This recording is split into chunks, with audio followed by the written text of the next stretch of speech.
Tower Defense Simulator can often get boring for higher level players. You know that feeling in a game where you basically have everything already?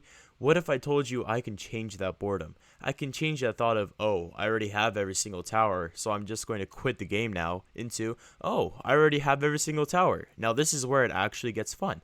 Because ladies and gentlemen, let me introduce you to TDS But Everything is Randomized. By everything, I mean towers, game modes, and maps. There's not really anything else you can randomize. Skins, I guess you could, but yeah, we don't care about skins. I decided to test this out 5 different times to see how this would turn out. Game 1, me and my gambling addict self spun the wheel to see my rewards, and the outcomes were actually really good. I got DJ, Scout, Crook Boss, Medic, and Golden Soldier.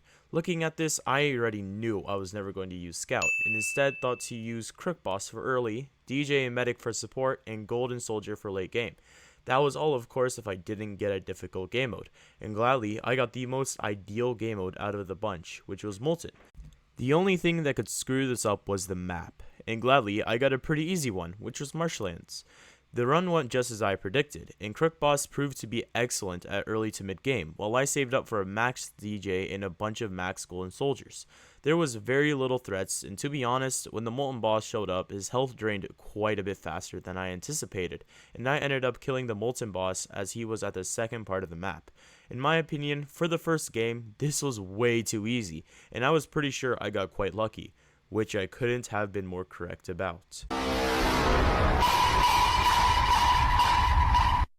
For game 2, I was given Golden Pyro, Ranger, Commander, Sledger, and Archer, and for the game mode, I was given Fallen.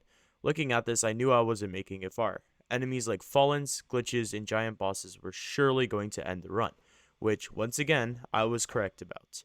Early game wasn't bad, and I really only started to struggle upon the arrival of Breakers.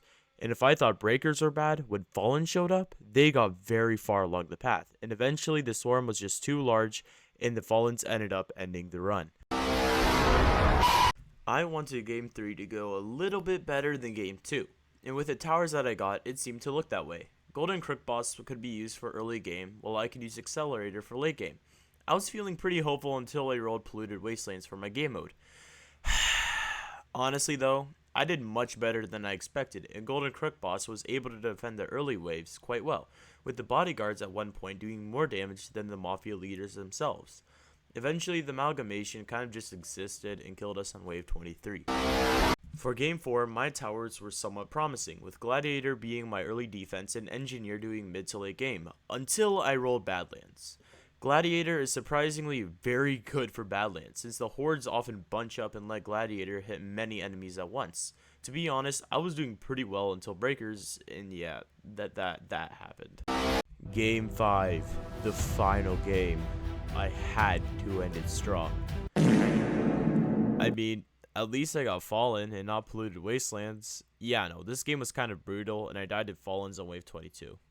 Alright, I hope you guys all enjoyed this video. It took me a long time to make, and I just wanted to quickly inform you that if you join my Discord server before I hit 1,000 subscribers, you will be given a special role called OG, which basically proves that you are here from the start, and you are also given a couple of perks. Also, when I hit 1,000 subscribers, I will be doing a $20 Robux giveaway.